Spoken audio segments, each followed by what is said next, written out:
Hi folks, and welcome back to the allotment. Now, lots of long videos recently, but today, gorgeous Saturday morning, I've got 3 jobs and I want to get them done kind of quick. You know, I don't want to have to spend days editing a video, so let me show you. Everything just feels like it's doing fantastic at the moment. All the chilies bedding in, looking happy.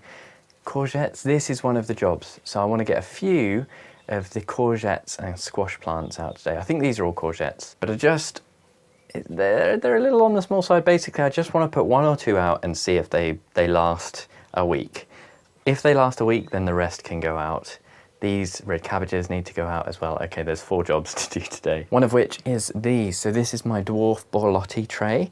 And what we're going to do, get these out today, and we're going to have a little bit of a look at the bed texture. This is going to be the test to see whether or not all that stuff that I put on over winter has made a difference to the soil texture, because in particular last year planting these out is what took me so long.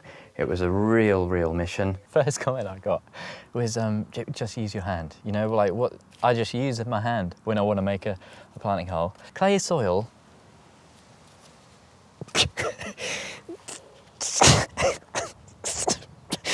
It was a real mission. Lots more germination on the squashes over here, but still a few duds. I might need to buy some more seed for that. Over here, these are marigolds actually, next to the cosmos. They look very similar, but these marigolds, I did a whole tray, only got 5 plants, but they're looking really healthy.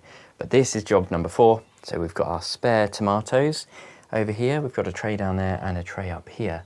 So the idea is to get the rest of those potted on, because the rest are currently in the small greenhouse, looking fantastic. They have just exploded since my video on them last weekend. I've got some potato-leaved plants. This is the pink brandywine. I've seen potato-leaved tomatoes before, but never actually grown them. Really different, really funky. So these ones have all been potted on into slightly bigger pots, sort of 0.75 litres, and that's what I want to get. I tend to go from these into the ground, but I want to get another tray potted up from little cells into these size pots. We've got a few of the chilies in here as well. These are the ones just potted up yesterday.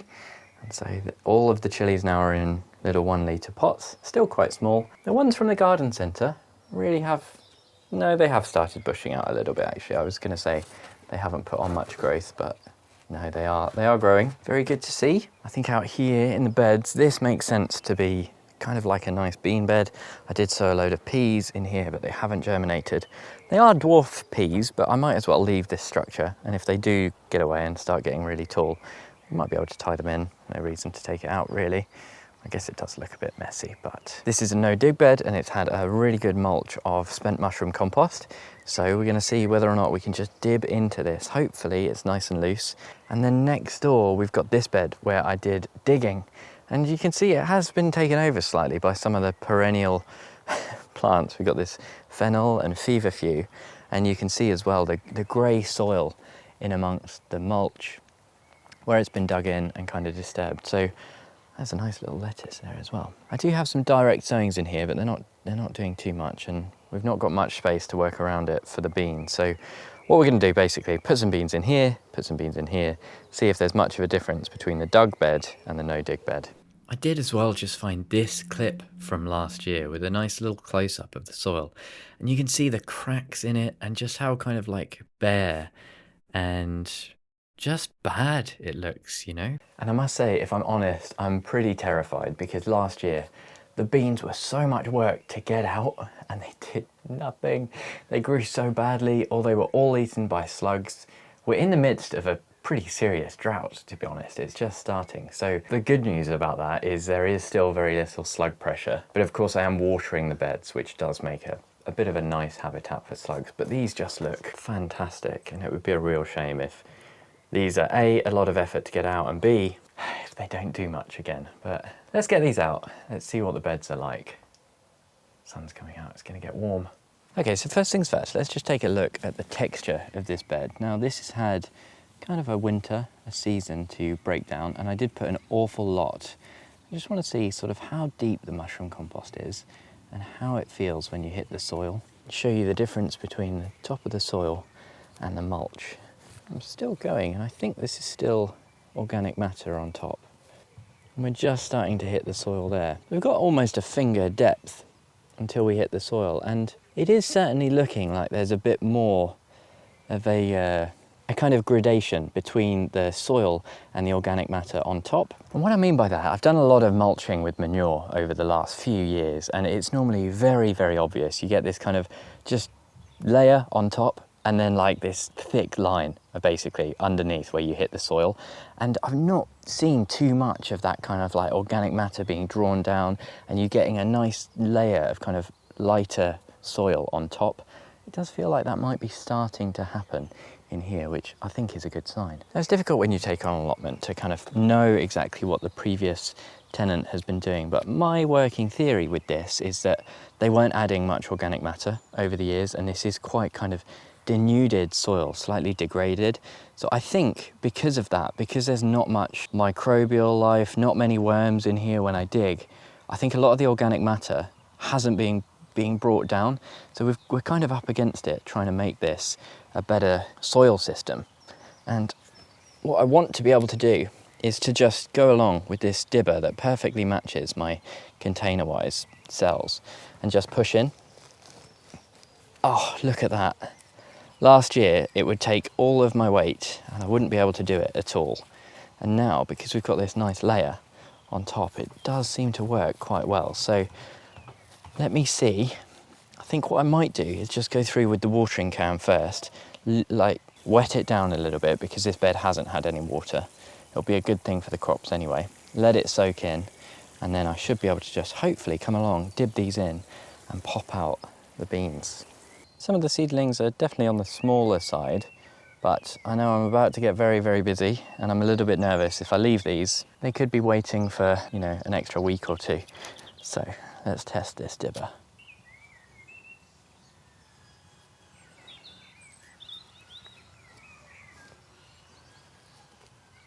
I think this is going to work perfectly, It's not going to be a very straight line, but I think these need to be a bit closer as well.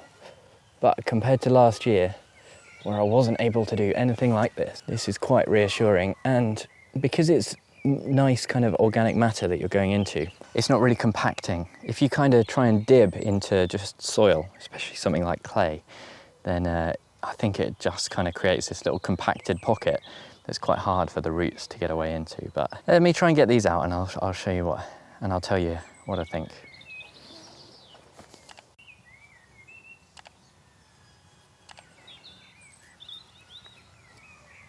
First impressions, so much easier. That was so much easier. I remember last year I was putting my entire weight on this little dibber, going, trying to punch it into the soil, and it was just not going.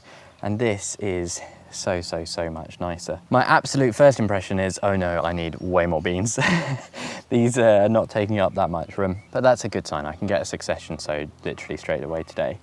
Let's see what it's like in the other bed that I dug. Now, I have been through and watered this, which I think was actually a mistake because I should have hoed it off first before I watered, but I wanted to keep things fair. Get that out. Now, my personal thinking is that this is going to be much looser and much easier to work because it's been dug, but let's have a look. Yes, I think that is much easier. Just pops right in so easily. I mean, I am very lucky to have this dibber that was custom made for me by a viewer. Thank you ever so much, Alex.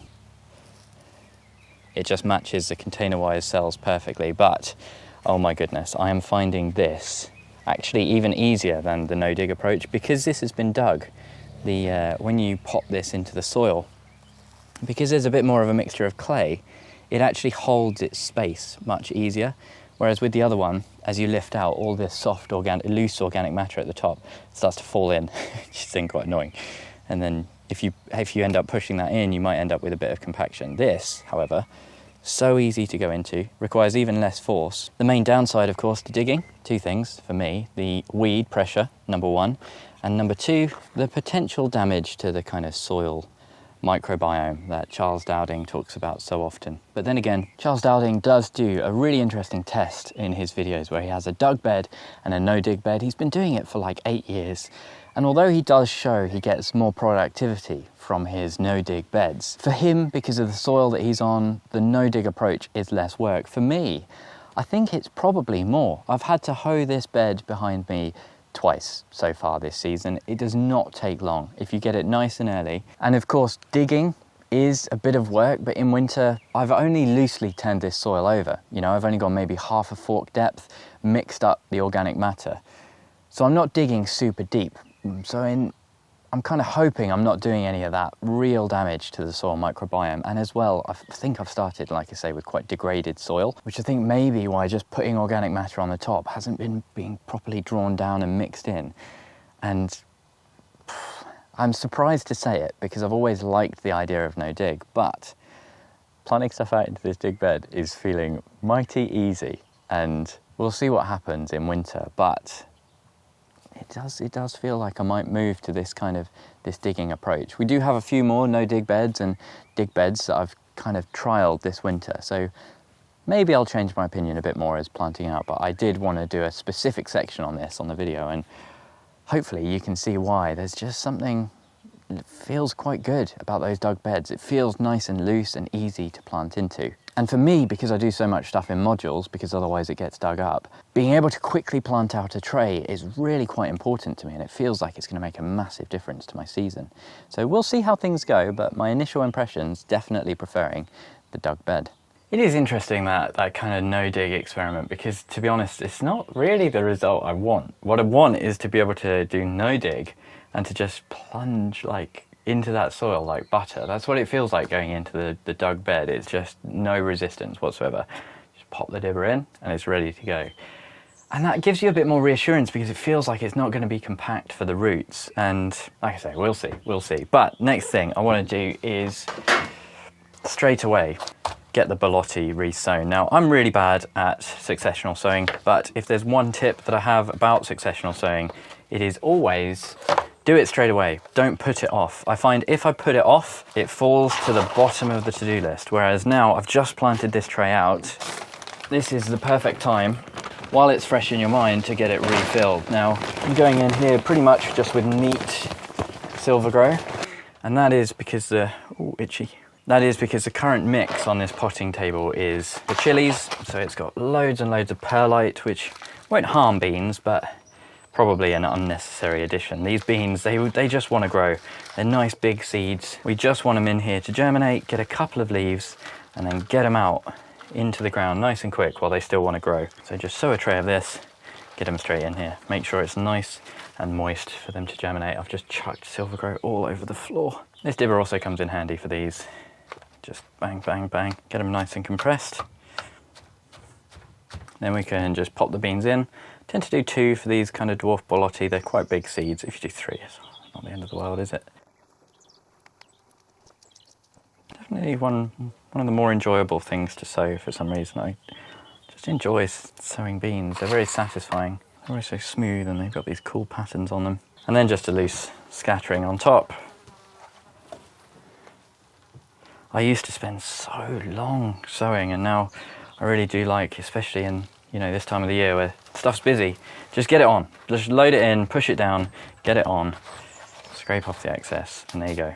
Lovely new tray of borlotti beans ready to go in the polytunnel away from the mice.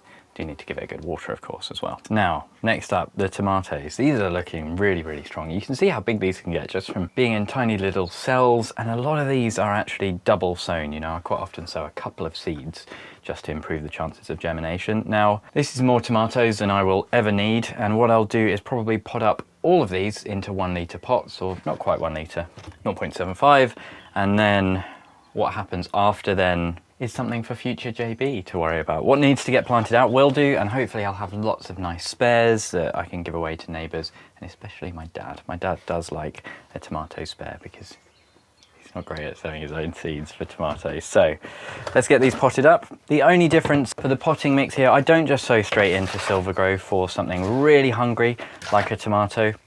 Tomatoes don't mind it being quite wet, so you don't need to worry too much about the perlite, but a bit of vermiculite can help, and just a little bit of extra fertiliser I put in for my tomatoes. I do slightly different mixes for all of my crops, just kind of based on what I think is my kind of common sense and my knowledge about what the plants do and don't like. So kind of got 2 half trays of tomatoes to do, so let's see how long it takes.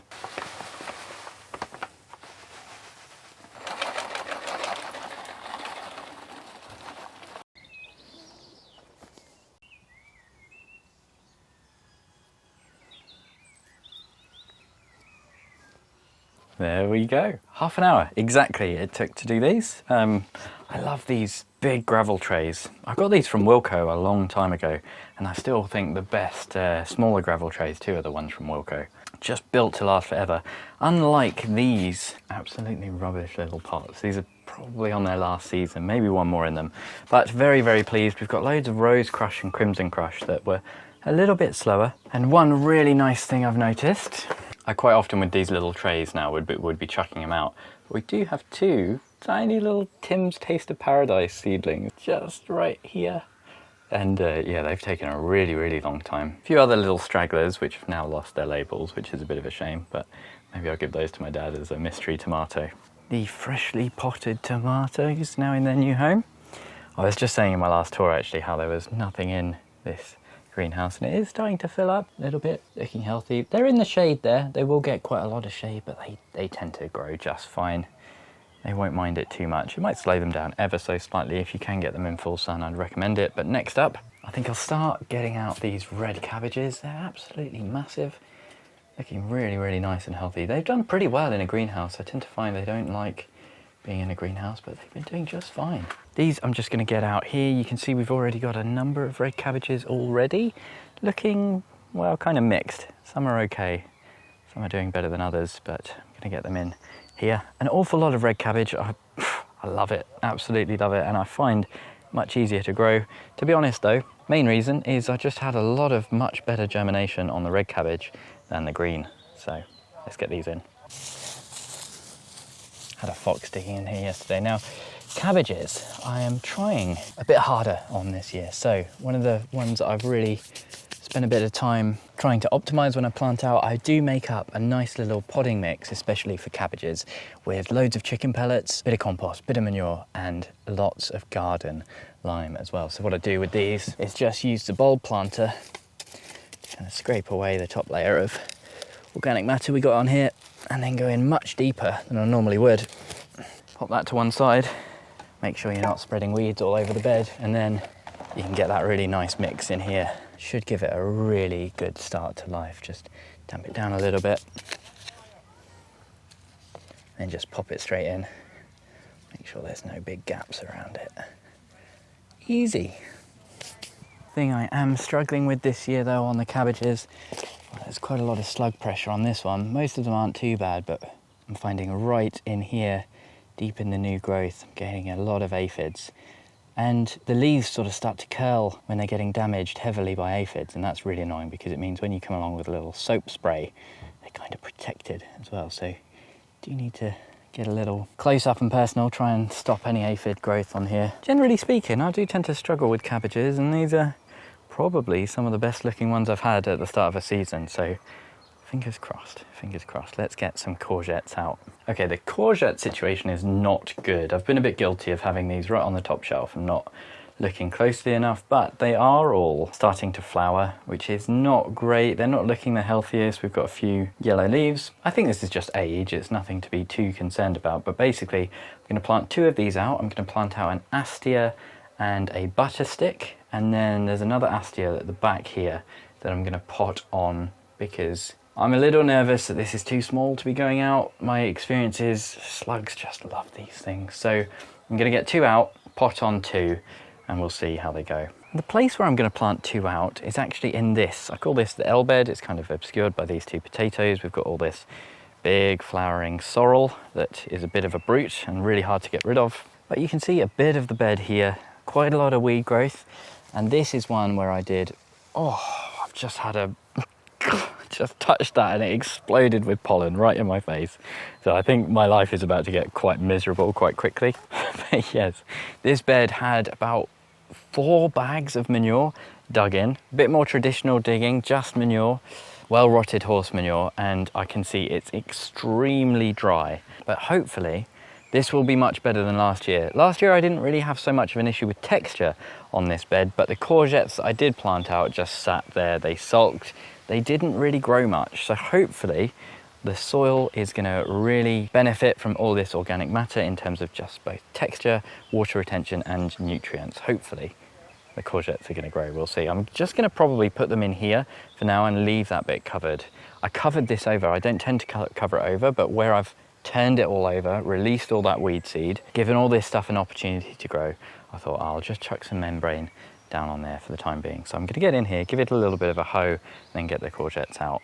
Another thing that is quite nice about having a bed that you do just dig in, it means you don't have to be precious about where the soil and the weed seed is going, because you just assume, you know, everything is going to have weed seeds, and when you dig, you're just going to be spreading those around. Whereas with a no-dig bed, whenever you do this part and you have to, you know, make a planting hole, all this soil that you dig, I tend to end up putting in a bucket so that it doesn't spread fresh weed seed all over the top of the soil.